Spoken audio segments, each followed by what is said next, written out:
Olá pessoal, tudo bem? Eu espero que vocês estejam bem. Antes de continuar esse vídeo, não deixe para o final, por favor, deixe seu like, toque o sininho de notificação, se inscreva no canal, compartilhe esse vídeo. Se quiser ajudar financeiramente o canal, a gente tem um Pix, tá? robson.rmt@gmail.com robson.rmt@gmail.com, tá? Se você quiser ajudar, ajude a gente aí, né? Muito bem. Nessa série que nós estamos falando sobre Jesus, ninguém duvida da existência de Jesus, eu pelo menos não. Mas há quem duvide da existência dele, do tal Jesus histórico, tá? Então há uma discussão hoje sobre o Jesus histórico e o Jesus da fé, ok? Então vamos lá, né? O livro de Urântia, por exemplo, tá? O livro de Urântia, ele fala sobre a história de Jesus. E quem conta aqui a história de Jesus são os seres intermediários. Os seres intermediários primários e os secundários, né? Eles contam. É uma história um pouco diferente da dos evangelhos, mas existe, tá? Bem, eu eu diria assim, você tem os evangelhos canônicos, você tem os evangelhos apócrifos e você tem os evangelhos gnósticos, ok? Todos falam desse personagem chamado Jesus, o Cristo, tá? Então, vamos lá. Quais são as teorias que estão em torno de Jesus? Então vamos lá. A primeira teoria que existe é aquela teoria normal que todo mundo foi ensinado a acreditar, de que Jesus nasceu por concepção, por obra do Espírito Santo, no seio da Virgem Maria, tá? E que ela foi virgem antes e depois do parto. E essa é a doutrina da igreja. Os protestantes divergem nesse contexto apenas do que diz respeito a Maria ser virgem depois do parto, ok? Tá? Por todas as situações biológicas que podem existir no ato de você ter uma criança, né? Certo? E não romper o ímen, né? Ok? Muito bem. A não ser que ela tenha tido uma cesárea. É isso. Tá? Essa concepção, os protestantes vão divergir da Igreja de Roma nesse sentido. Porque eles vão dizer que ela, depois que teve Jesus, ela teve relação com José. Tá? É citado na Bíblia que Jesus teve uma família. A mãe Maria, o pai José, que seria adotivo, e que ele teve irmãos chamados Tiago, José, Simão, Judá, Miriam, Amós e Ruth. Ok? Essa seria a família de Jesus. Correto? Precisamente, os protestantes dizem que, de fato, esses aqui são irmãos. A Igreja Católica tentou emplacar a ideia de que irmãos aqui queria dizer primo, mas não é verdadeiro. Existe a palavra grega para irmão e existe a palavra grega para primos. Então, isso é papo furado. Tá? Então, aqui, supostamente, há uma outra defesa. A Igreja Católica também criou a ideia de que José seria pai desses aqui, porque ele teria casado antes com uma mulher. E eu já fiz um vídeo sobre isso. Ele teria outros irmãos que Maria adotou como filho. Correto? Então, a concepção da igreja é aquela, né, que Maria foi virgem antes e depois do parto, teve Jesus por obra e graça do Espírito Santo, etc. Tá? Existe uma outra teoria. A teoria de que, de que Maria acabou tendo uma relação com um homem, um soldado romano chamado Pandera. Uns chamam de Pantera, outros chamam de Pandera. Então Jesus seria o Jesus Pandera. Aonde está isso? Está no Talmud dos judeus, né? Que no afã de tentar desmistificar Jesus, né? E dizerem que ele enganou a muitos em Israel fazendo feitiços, e que a mãe dele teria sido uma adúltera com um tal de Pandera. Né? Então, há até quem defenda essa ideia no meio de sociedades secretas. Né? Muito bem. Há uma outra versão sobre Jesus que teria sido o seguinte: Jesus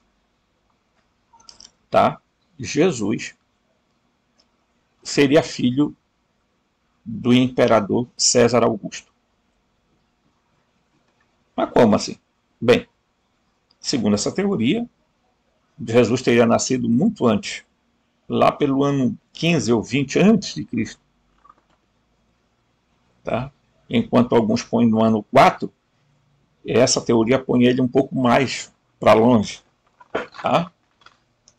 E conta-se a história de que Maria teria ido para conhecido o jovem, ainda jovem, César Augusto, e teriam tido relações e ela teria engravidado. Tá? E ainda essa história ainda vai mais longe, porque ela teria engravidado de 2, de gêmeos.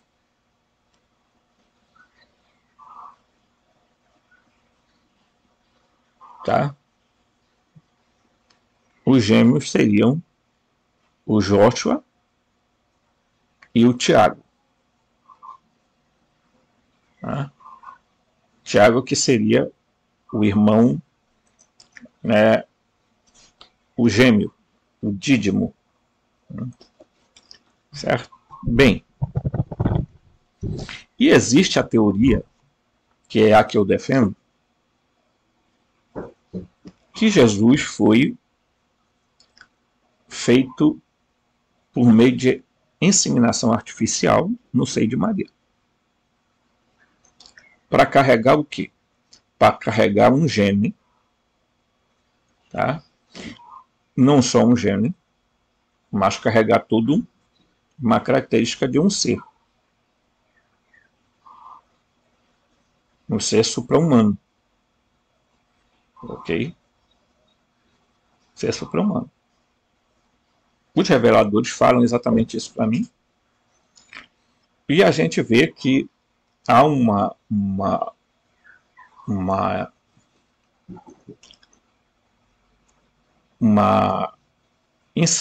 descrição também disso no Talmud de Emanuel.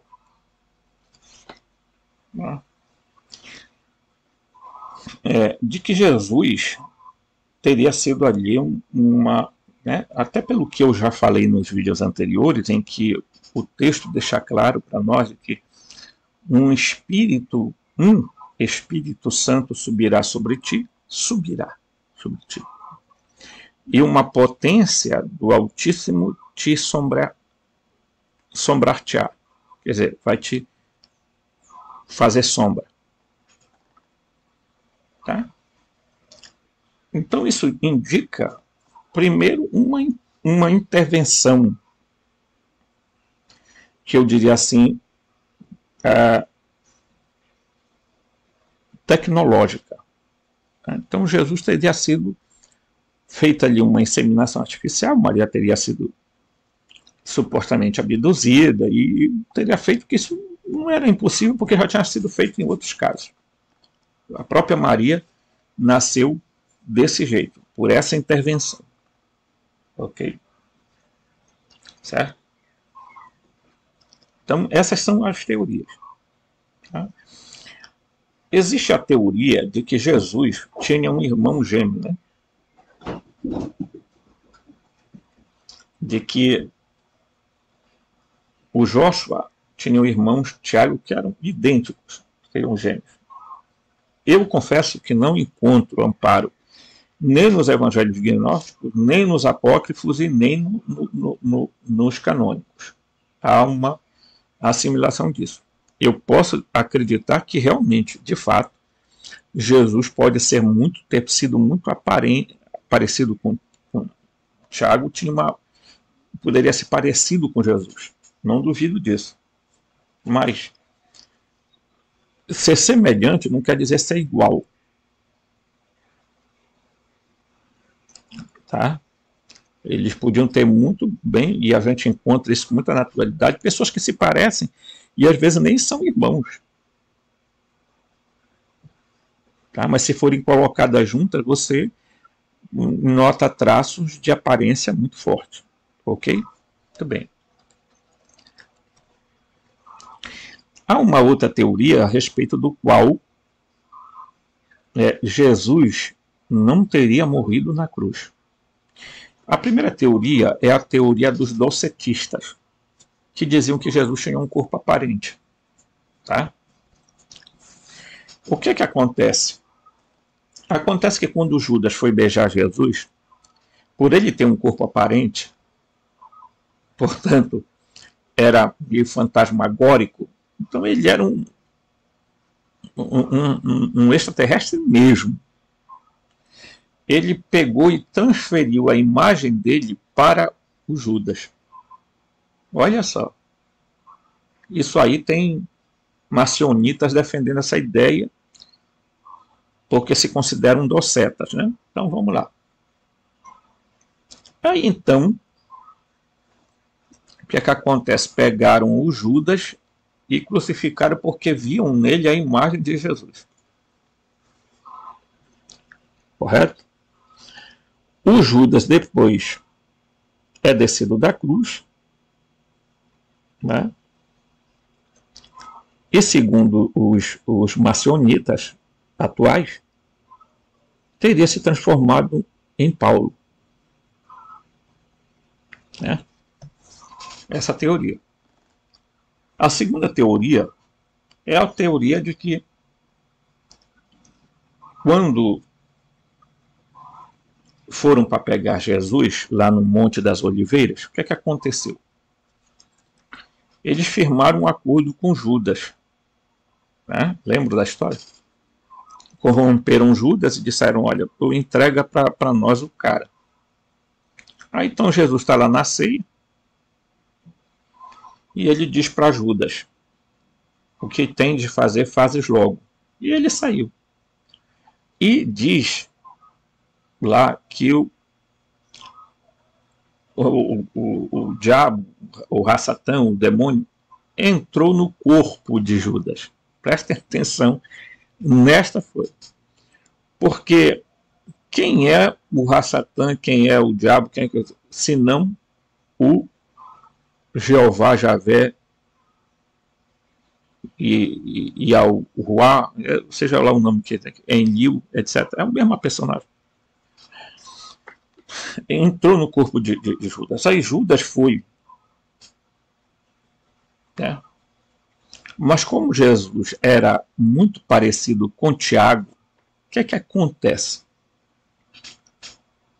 O Judas disse para eles, olha, aquele que eu beijar, vocês vão e prendam.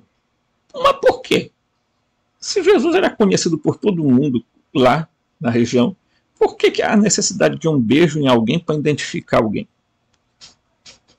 Você já se perguntou isso? Gente, Jesus era conhecido por todo mundo. Ora, ele andava em Jerusalém, ele andava em Cafarnaum, ele ficava pregando por lá e era... Então, como é que os fariseus e os saduceus, os soldados romanos não conheciam Jesus? Que história é essa? E por que vai se colocar um beijo para identificar Jesus?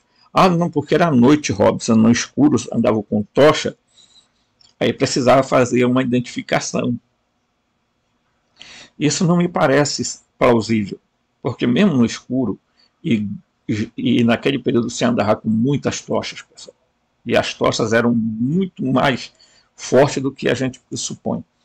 Então, o que é que a teoria diz? A teoria supõe que o Judas foi e não beijou em Jesus, no Joshua. Beijou em Tiago.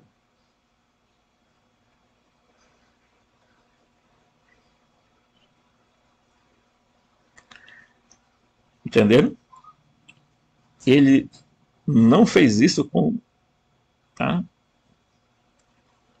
com o Joshua. Ele beijou a pessoa errada, de propósito.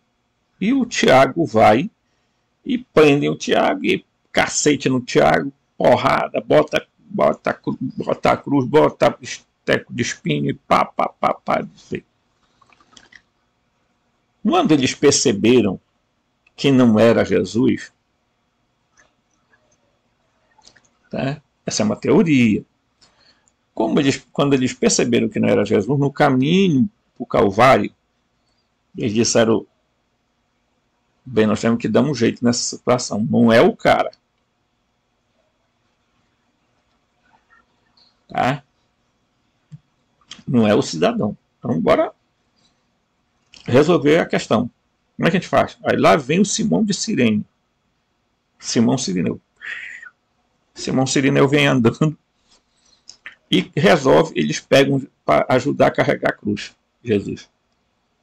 A essas alturas, no meio do alvoroço, eles dão fuga para Tiago, que não era o Jesus, não era o Joshua, né? Era o Tiago que estava carregando a cruz, se passando por Jesus, né?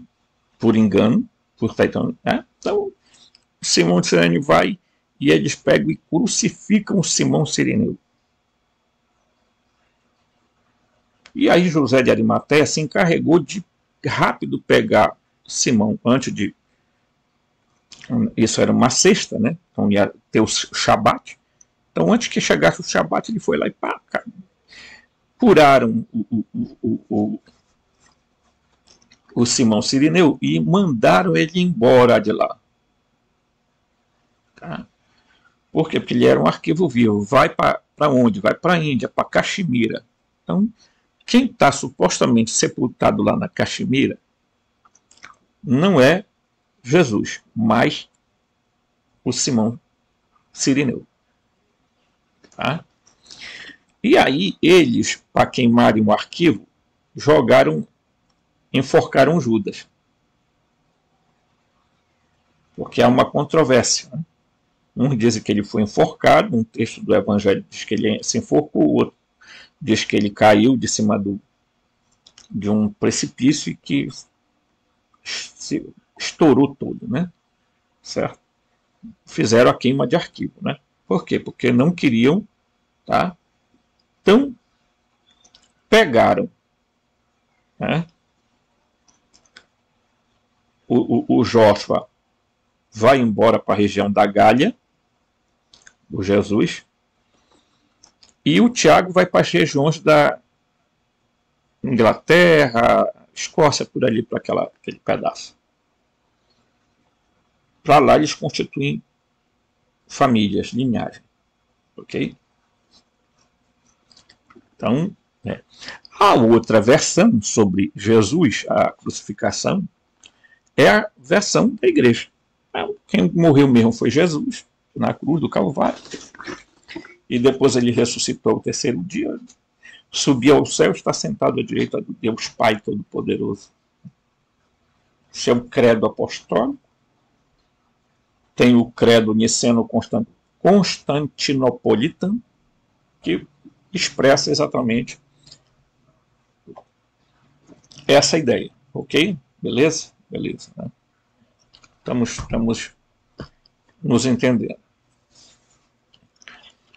A respeito de Jesus ter um irmão gêmeo, né, você já viu aqui que a família dele não era pequena, tá? Ok? Então, provavelmente, alguns estudiosos defendem que eles eram filhos, sim, de Maria com José. Outros defendem que era só filho de José. Tá? E que José de Arimateia, tá?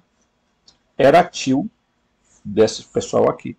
Por quê? Porque ele viria a ser, né, ou irmão de um, ou de Maria, ou de José, ou coisa semelhante. Ou primo, tá? De um deles. A teoria não é bem explícita, né? Mas, né, por que eu estou falando sobre esse assunto? Porque você vai entender que nós estamos no meio de uma guerra de linhagens, pessoal. Tá? E querendo ou não, eu e você somos de alguma dessas linhagens. Eis a grande questão. Mas o que é que eles fizeram? Eles, ao nos criar, os Anunnaki, os Elohim, Arconte,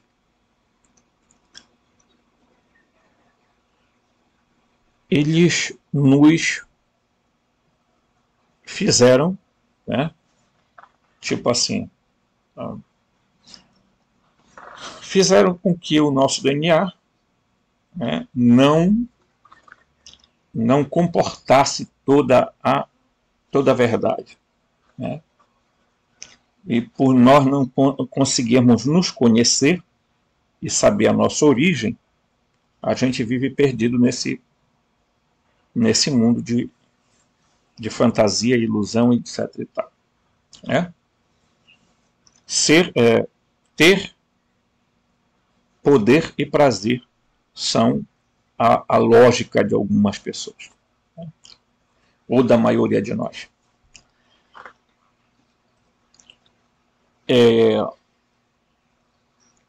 Quando eu falo de guerra de linhagem, é porque quando eu defendo a ideia de que Jesus nasceu por uma intervenção genética, por uma inseminação artificial, gente, eu faço isso porque, vejam,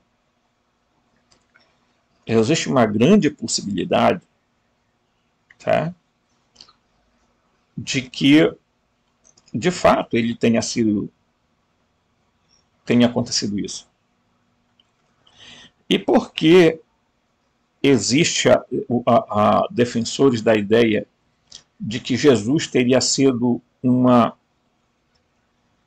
reprodução do Enki, do deus Enki, por toda a simbologia que é aplicada a Jesus, que era também aplicada a Enki. Ok? Por tudo que eu já falei aqui. Se vocês forem assistir os outros vídeos, vocês verão essa coisa toda. Tá? O próprio Jesus vai dizer no Evangelho gnóstico, que eu vou trazer ainda aqui para vocês, que ele era a serpente. Tá?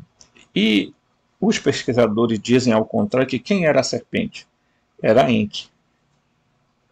Ora, se Enki era a serpente, e Jesus diz que era a serpente, e a serpente foi tida como um mal, como símbolo do Satã, como símbolo do demônio, como símbolo do diabo, como símbolo do Lúcifer, do Lux, o portador da luz, né?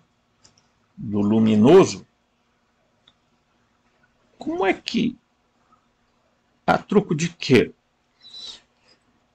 Então a similaridade entre Jesus e Enki é muito grande. E vai mais longe. O pessoal dizem o quê? Que o Jeová, ele ficou extremamente aborrecido porque Jesus, e eu já falei aqui, não era filho de Jeová, não tinha nada a ver com Jeová. Ele era filho de El Elyon. Tá? E El Elyon era o Deus do mais alto, era o Deus de Melquisedeque.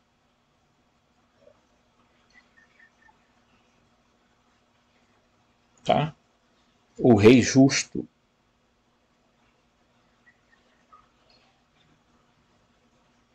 Então,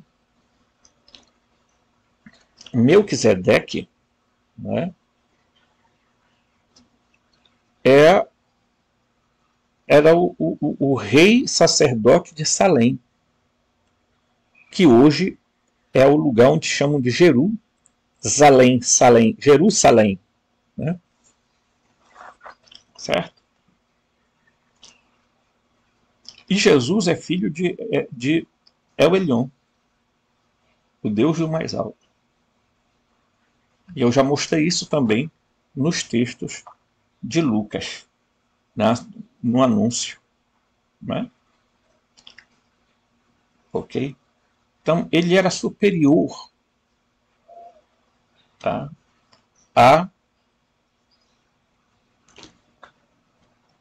ao Jeová.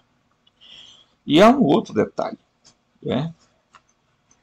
Quando se diz que Jesus era o Logos, é preciso correr atrás do significado do que era Logos. Tanto na cultura grega, tá, na filosofia grega, né, como na filosofia semítica ou na expressão que isso teria no aramaico. Correto? Precisa entender isso. Tá? Então, se Jesus era o Logos lá do pleroma, tá? O Cristo, o Filho, tá? Certo? E os mormons dizem que o Pai, o Filho, tem corpos como o nosso. Claro que tem corpos como o nosso, pessoal. Por que eles dizem isso? Porque mesmo com a teoria deles de que Jesus tinha vindo para as Américas, etc. e tal, eles ainda continuam acreditando que o Jeová, o Deus do Antigo Testamento, é o pai de Jesus. E claro que o Jeová tem corpo. Quem disse que ele não tinha corpo? Ele era um Anunnaki. Eles, apesar de eles terem uma possibilidade de vida muito longa, eles acabavam morrendo. Agora, qual a chance desses seres fazerem transmutação? Muito grande. Eles simplesmente transmutavam corpos. Tá? Então, quando alguém diz que Jesus é o Logos, Jesus é o Cristo e tal, é bom a gente procurar o significado das expressões Logos, Cristo, na sua essência, pessoal. Porque se você for olhar pela teologia do pessoal aí, você vai dizer simplesmente isso aí, né? Vai cair naquela metafísica espiritualista, ok? Dito isso, vamos aqui que eu quero compartilhar com vocês algumas coisas que têm a ver com essa situação. Então, bora lá. Pedro, um dos discípulos de Gemanuel, tá, é considerado o primeiro papa pela Igreja Católica. Teve um grande problema com Maria Madalena. Veja que já no início há um processo que vai entrar muito dentro desse conflito. Peter pensou que Maria estava influenciando muito o Gemanuel, ou Emanuel. Tanto que ele finalmente decidiu que queria removê-la da esfera da influência do Emanuel. Tá? Preste bem atenção nisso aí. Ok? Então não é de hoje que tem problema com as mulheres, tá? Certo? Pedro, extremamente ciumento do seu relacionamento íntimo com Emanuel, bem como chateado por ela ter filhos com Emanuel, Pedro temia que Emanuel eventualmente abandonasse seus esforços conjuntos e seguisse Maria. Esse ciúme resultou na necessidade de Maria Madalena fugir para salvar sua vida da Terra Santa. Isso aqui é uma teoria, tá? Não dos romanos, mas da ira de Pedro. A pintura da Última Ceia retrata Maria ao lado de Cristo, com Pedro segurando uma faca para esfaqueá-la. No retrato da Última Ceia. Tá? Então, é o retrato deixa eu ver se é essa foto aqui. Ó, tá bem aqui, ó. Olha aqui, ó. Mãozinha dele aqui, tá? Nessa foto da Última Ceia, tá? Aqui está Maria Madalena, tá? E aí tem alguma coisa aqui. Alguém pode dizer isso aqui são as chaves do reino do céu, né? E tal, né? A aparência, né? Mas aí essa teoria diz que ela diz exatamente isso, ok? Então, bora ver o que quando Maria Madalena e a filha, que supostamente se chamaria Sara, e a caçula fugiram, vejam que na lista dos filhos, eu não mostrei, mas vou mostrar a lista que se tem dos filhos de Jesus, supostos filhos de Jesus. Eu mostrei a lista dos irmãos dele. A caçula fugiram e eles temeram que os emissários de Pedro tivessem atrás deles. Pedro os havia ameaçado e Maria temia por suas vidas. Maria foi primeiro com as crianças para a Turquia. Supostamente a mãe de Emanuel morava lá. A Maria, mãe de Jesus, a Miriam, mãe de Jesus, morava na Turquia. Então Maria Madalena, ou Maria de Magdala, ou Miriam de Magdala, vai para lá. Tá? Então ela foi lá por segurança. Da Turquia ela viajou para a Grécia, depois para a ilha de Malta e finalmente para o sul da França, para uma cidade que agora é conhecida como Les Saintes Maries de la Mer, que significa Santa Maria do Mar. Até hoje, os cidadãos desta cidade, e isso é importante a gente notar, tá?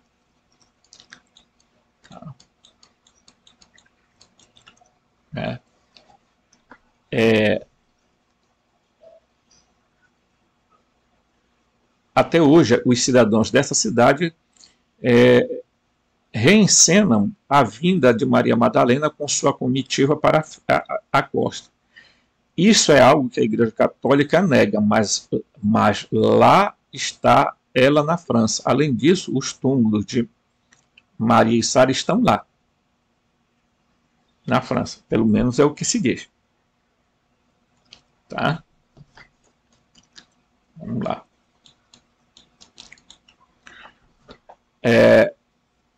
Rennes-le-Château, né?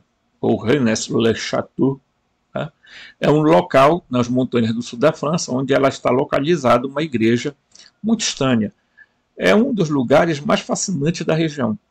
O simbolismo que o padre Berencher Sunieri tentou transmitir no edifício e na decoração é abertamente fragante. Quando interpretado corretamente, o simbolismo mostra que a linha de fundo do cristianismo é baseada na religião reptiliana. O simbolismo em sua igreja mostra que o cristianismo foi baseado nas energias reptilianas andrógenas e que o sacrifício ritual e os rituais chamados, né, Sé, né, eram comuns. Rituais de Sé, né, tá? Ainda mais curioso é que René de Le Château,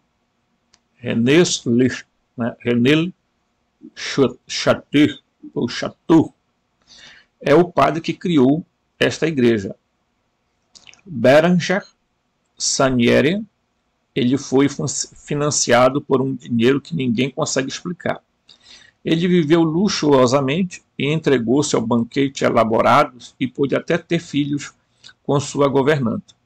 Ele costumava sair à noite para cavar o terreno ao redor da área. Ninguém sabia o que ele traria de volta. Uma exibição interessante que está disponível ao público em uma série de ossos de dinossauros. Tá? Então, vamos seguir aqui. Supostamente, Sunieri também encontrou pergaminhos que confirmam a verdadeira história de Emanuel, incluindo como o cristianismo é falso e não uma religião. Em frente ao altar da sua igreja, há uma interessante representação do menino Jesus como um gêmeo. Olha aqui, ó, tá? De Jesus como aqui, ó. Então você já imagina, né? Olha aqui, ó. Há uma representação do menino Jesus como um gêmeo, tá? Maria está segurando um bebê, tá? Maria Madalena está segurando um bebê. José também está segurando um bebê. Então, veja só, Maria, mãe de Jesus, não é Maria Madalena, não, tá? Corrigindo aqui, tá? Essa Maria aqui é a Maria, mãe de Jesus. Maria está segurando um bebê e José está segurando um bebê também, né? Do mesmo tamanho, que parece exatamente o mesmo. Eles não podem explicar por que há 2 bebês. Eles estão postulando que talvez Jesus fosse um gêmeo. Não há outro lugar que já foi revelado onde Emanuel é exibido publicamente como um gêmeo. Não há. Então está aqui, ó.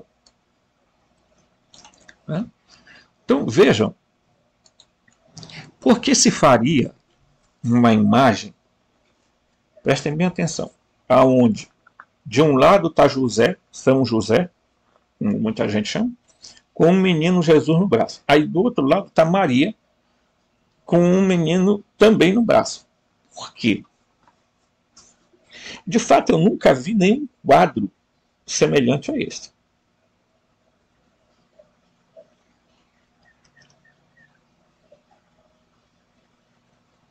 Nunca vi.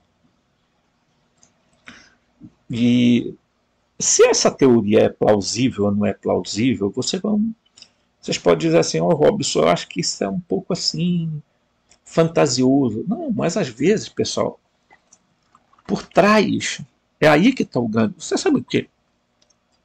Sabe que os globalistas, o governo oculto quer? É exatamente que a gente não pare para pensar. Por isso eles nos ocupam 24 horas de escravidão para a gente poder comer e viver, para a gente não ter tempo de pensar em nada, não observar nada, e quando vê só o que eles querem, as imagens que eles querem colocar. Por que não, de repente, Jesus ter um irmão gêmeo? Não sei. Há quem diga, e aí eu vou entrar dentro de uma outra teoria, de que o problema é o seguinte, que quando o Enki nasce, o Enlil tem que nascer também, porque o Enlil vem junto, que não pode deixar. Tá?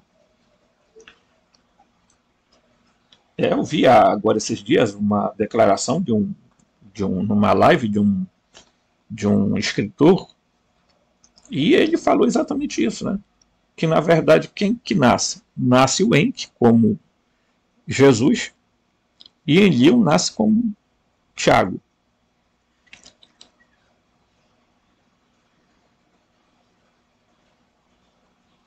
Tá? Lembrem-se que Tiago, irmão de Jesus, vai ser dito como o primeiro bispo da igreja de Jerusalém, segundo a tradição da igreja católica. Ele vai ser o líder depois. Por que ele é o líder? Porque a ele Paulo se dirige.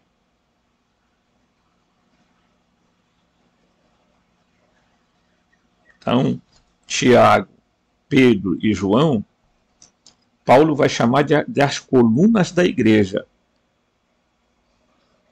Me estenderam a mão para que eu fosse pregar aos gentios e eles fossem pregar aos judeus. Ok? Então você está dando para perceber que há realmente, pessoal, um conflito de linhagens que vem há tempos. Tá? Vem há tempos.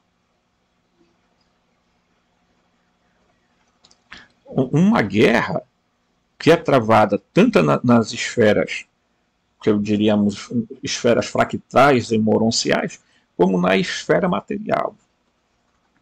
Porque aqui é um reflexo do que acontece lá para cima. Eu digo para cima, mas no sentido de entender, né, o contexto do mundo enquanto, né, um entrelaçamento quântico de realidade. Então as coisas acontecem para lá, acontecem para cá. Vejam,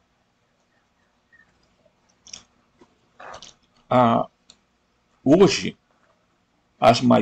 a religião que mais cresce no mundo se chama islamismo.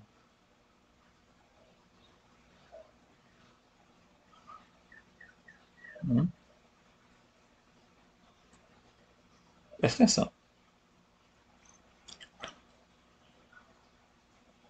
Depois vem o cristianismo. Depois vem o hinduísmo.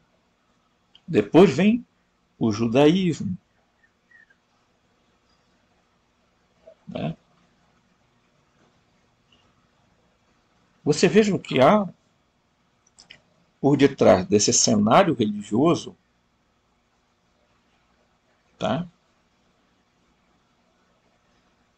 Uma guerra de linhagem. As 13 famílias poderosas, e eu já falei num vídeo sobre essas 13 famílias, procure aí, elas estão por trás de tudo, esses eventos. Olha, eu tenho muita pena de quem fica achando que são tudo marionete na mão desse pessoal. Tanto o Benjamin Netanyahu, quanto o Biden, quanto o sei lá quem lá do não sei da onde, todos eles nada mais são do que, né, manuseados por essa elite globalista. Porque o Jeová é globalista. E o Jeová quer dominar o mundo. Essa é a ideia. Jeová quer implantar uma religião mundial onde ele esteja dominando. Tá?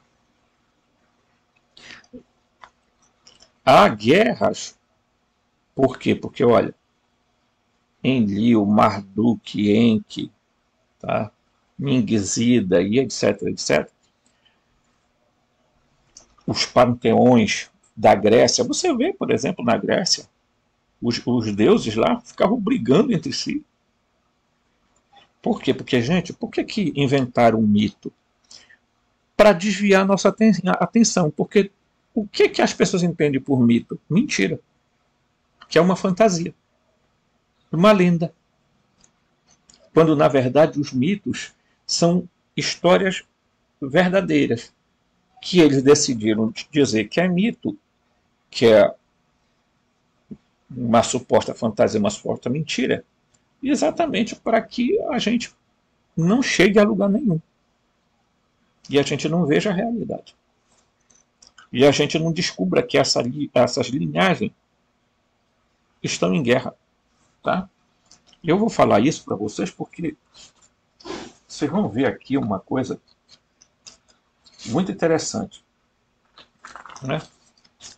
Quando você vai nas tábuas da Suméria, você encontra, segundo Zacarias 5, a criação de Adão, de Adamu e Tiamat, tá? E depois, aqui, ó, a criação de Adapa e Tite, que já está em filho de Enki. Esses dois aqui são filhos de Enki. E esses aqui foram os primeiros criados. Tá? Aí, isso aqui é o segundo Adão do Gênesis.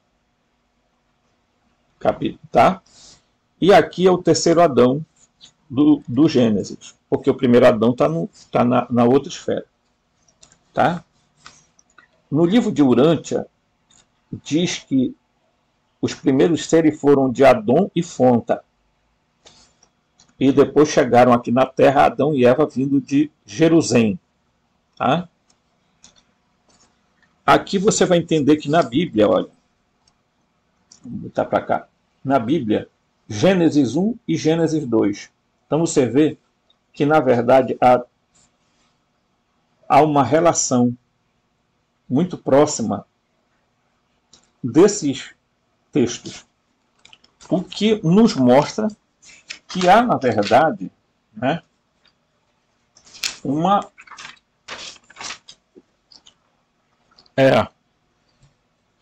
toda uma batalha, porque vocês perceberão que a descendência que está aqui, ó, vamos lá olhar, vocês verão que há um grupo, tá? Enlil vai seguir com esse grupo aqui, ó, o grupo de Sete. Tá? E Enki vai acompanhar o grupo de Caim. Só que quando chega para cá, o que acontece? Desaparece tá? Desaparece a linhagem a própria Bíblia não fala mais à frente de nada da linhagem do Caim. E transforma Caim num ser mau. Né? E há hoje uma teoria que fala que supostamente não foi que o texto da Bíblia, ao falar que o Caim matou, né, matou o Abel, mas na verdade não houve esse acontecimento. Tá? Tá? Mas as tabuletas da Suméria afirmam que houve isso sim, tá? Que Caim lá matou o Abel, tá? Que lá é um nome muito parecido. E vocês vão perceber que o Enlil vai se apossar desse grupo de pessoas aqui, ó. Só que vai chegar o momento em que ele vai pegar um grupo específico para ele, que é o grupo semita, filhos de Sem.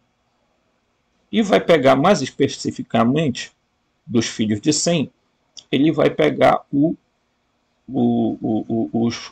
Eber, os filhos de Eber, os descendentes de Eber, que são os hebreus.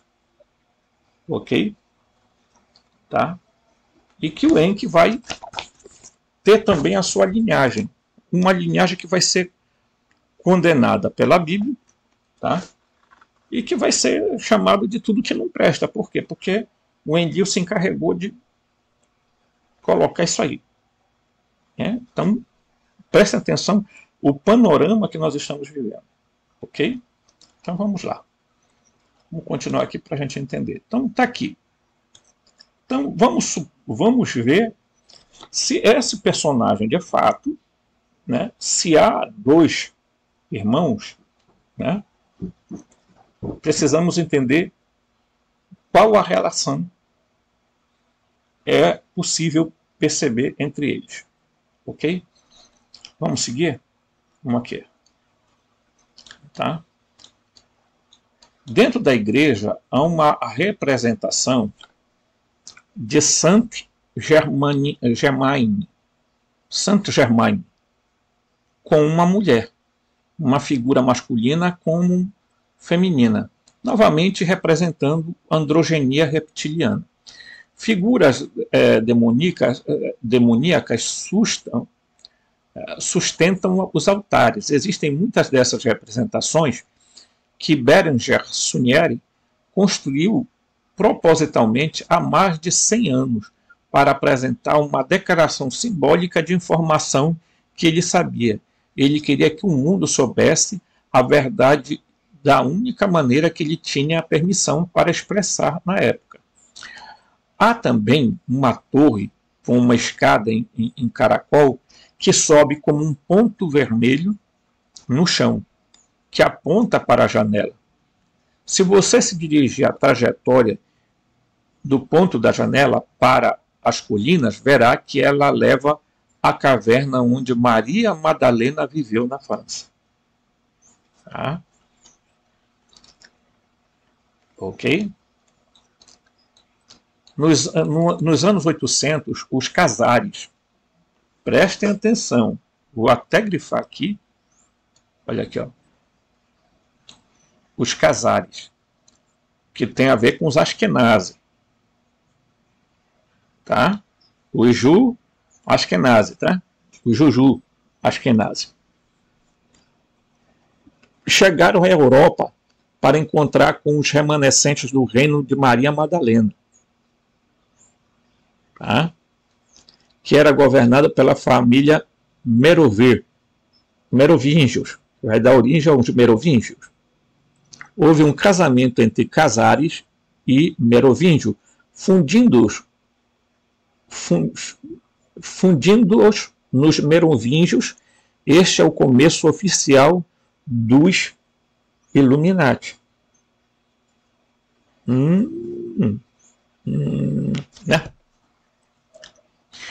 Você está percebendo que a coisa vai afunilando? Eu vou botar mais lenha nessa fogueira.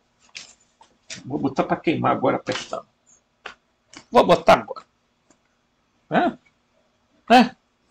Nós estamos no fogo, bora se queimar todo mundo agora.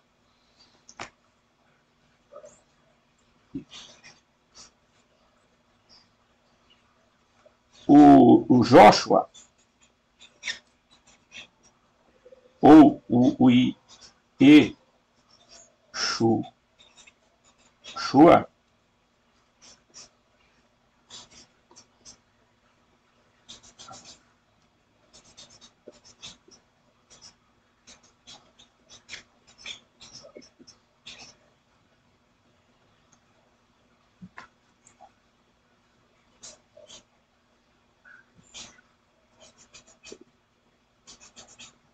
vou botar fogo aqui.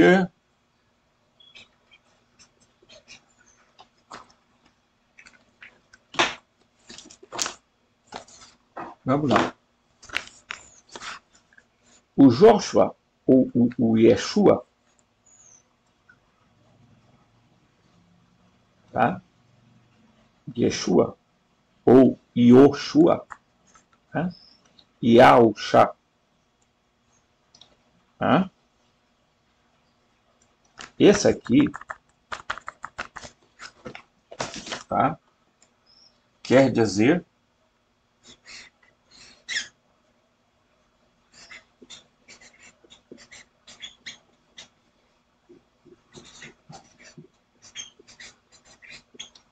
e esse aqui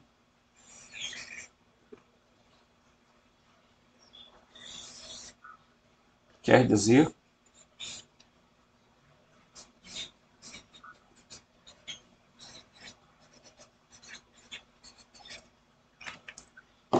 aqui, ó. Presta atenção. Yeshua quer dizer Javé salva.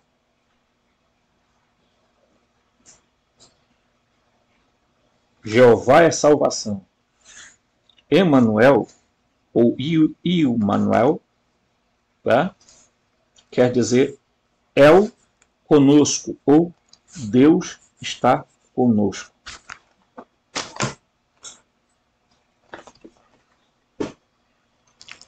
Tá entendendo? O que eles estão escondendo de fato de mim e de você?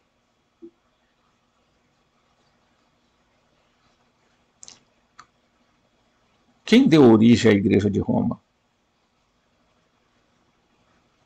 O Joshua, o Yeshua ou o Tiago ou o Emanuel?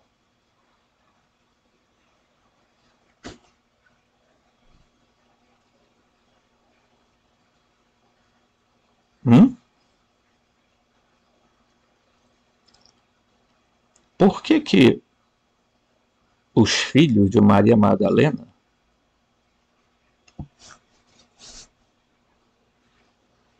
e Maria Madalena teria tido filho com quem? Com Joshua ou com Emanuel?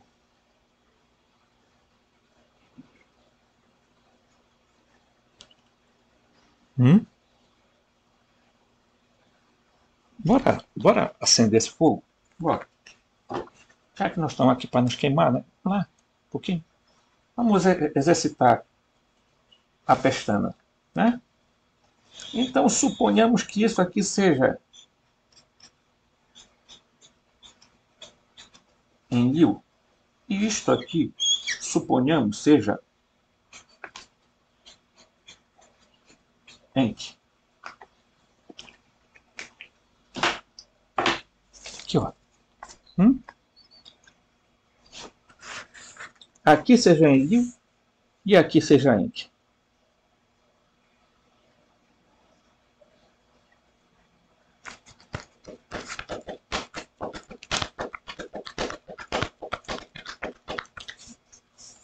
Não?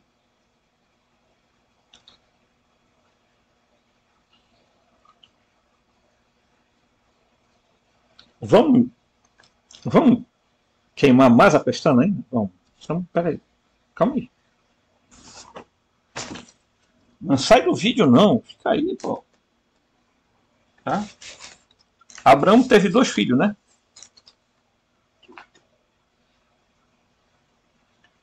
Qual foi os 2 filhos de Abraão? Né? Abraão vai gerar, tá? Vai ter o Ismael. Presta atenção, tá?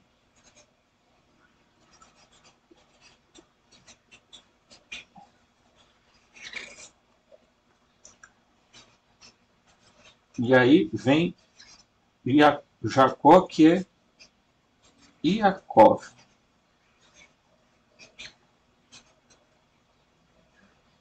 Tá?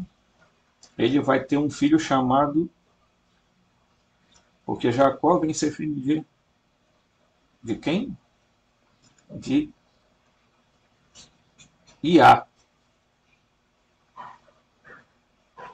Isaac.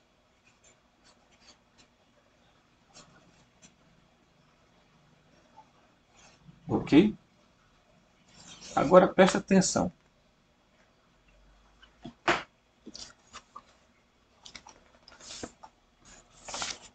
Os 2 filhos de Abraão, olha só.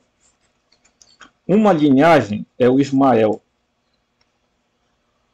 Prestem atenção. Tá? Abraão teve Isaac e Ismael. Tá? Ismael tem aqui o símbolo do El. Tá? E Isaac vai ter o símbolo, porque é filho de Jacó, de Iá, de Javé. El e Javé. Ismael dá origem a quem? Jacó dá origem a quem? Né? Isaac. Vai dar origem a quem? Então você bote aí a sua pestana para pensar e pergunte assim: nós estamos vivendo num mundo puramente de fantasia, de ilusão, de um cristianismo falsificado, meus amigos. Um judaísmo aparente, um islamismo enganoso, um hinduísmo, tudo manipulação desses seres que alguns aparentemente são bons, aparentemente, pessoal. Aqui não se trata de defender se são maus ou bons. Agora, que eles estão em guerra, estão, e isso eles são éticos ou não éticos. Ok? Então, bora lá. Vou continuar aqui. Só quis queimar a pestana de vocês para vocês começarem a se perguntar as coisas, se questionarem. Aí eu não estou dando nenhuma certeza de nada, né? Mas vejam aqui que essa união vai dar origem aqui a esse grupo aqui. Que muita gente diz que isso é mentira, não existe Illuminati. É mesmo, né? Não existe Illuminati. Calma. Maria não apenas foi com sua família e a comitiva para o sul da França, mas também criou um império hebreu. Como é? Império Hebreu.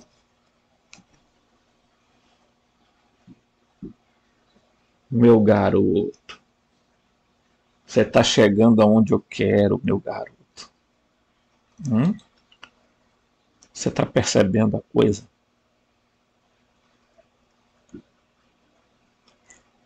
Os Ashkenazi vão lá e se misturam com um grupo que Maria Madalena,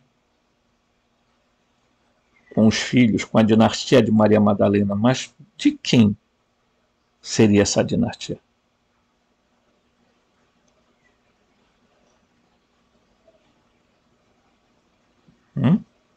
De quem Maria Madalena teria tido filhos? Do Yeshua ou do Emanuel?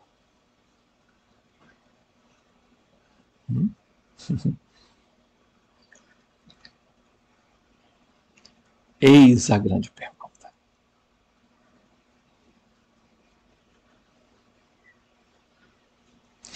Eu já fiz vários vídeos aqui e eu já expliquei algumas coisas sobre aqueles nomes. Quem está seguindo meus vídeos está percebendo que nós estamos chegando lá no grosso. Ok? Tudo que você vê hoje é uma ilusão de ótica e percepção. Você está entendendo? É por isso que eles não querem que a gente descubra a verdade sobre nós e sobre eles. Quem nós somos, de onde viemos e quem de fato eles são. Tá? O Império cobriu uma grande área da França, a Itália e a fronteira da Suíça. Esse Império Hebreu foi baseado na religião hebraica durando por muitas gerações dos séculos 30 d.C. a 486. Tá? Muito bem. Em 1945, 2 camponeses estavam cavando em busca de solo, usando como fertilizante, na base do penhasco de Jabal at-Tarif, em Nag Hammadi, Egito. Lá eles encontraram um grande jarro de barro vermelho que estava enterrado. Na jarra havia 13 códices, com mais de 50 textos, escritos com um papiro por Filipe, Maria Madalena e Tomé. Os documentos são chamados de evangelhos gnósticos e são mantidos na biblioteca de Nag Hammadi, lá no Egito, meus queridos. O Vaticano suprime a informação desses pergaminhos que dizem que Maria Madalena era casada e tinha filhos. Eles também afirmam que nenhum intermediário é necessário entre a humanidade e a mente de Deus, minando completamente a Igreja Católica. Tá? Os textos de Nag Hammadi dizem que nós não precisamos de nenhum intermediário para falar com a fonte, a fonte. Tá? A fonte. A fonte que não é nem o Enki, nem o Enlil. Que não é nem o Elohim e nem o Javé. Que não é nem o El e nem o Iá. Né? Achado arqueológico recente inclui um pequeno pedaço de papel que sugere que talvez Emanuel fosse casado. Isso está sendo debatido, provavelmente será divulgado como verdadeiro antes da sua segunda vinda encenada. O Vaticano, é claro, diz que é uma farsa. É uma farsa. Tá? É uma farsa. Eu nem vou continuar isso aqui para o vídeo não ficar grande. Eu vou fazer um segundo vídeo aí para a gente curtir. Perceba que o que nós temos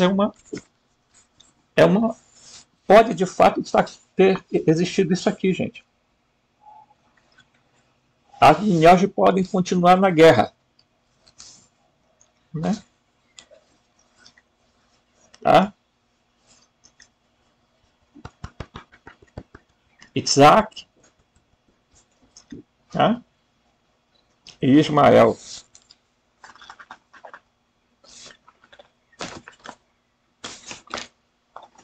Né? Nós sabemos que esse pessoal não são sopa, pessoal. Tá? A briga vem de longe.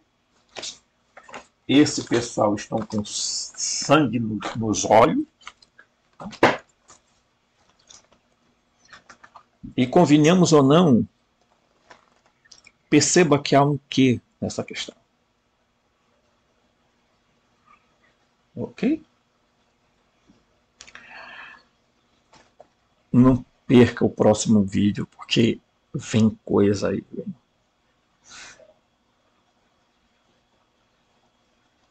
Os Illuminati são aqueles,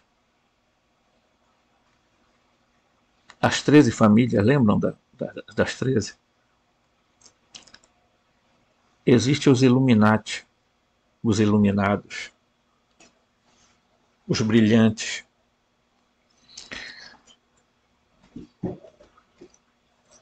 Eles criaram uma sociedade chamada Sociedade de Sião. E depois eles vão dar origem aos Cavaleiros Templários. Todos os Cavaleiros Templários, 9 que foram para Jerusalém, eram askenazes. Eram Juju, tá? Ou hebreu, ou hebrim, né? Descendente dessa união. Ok?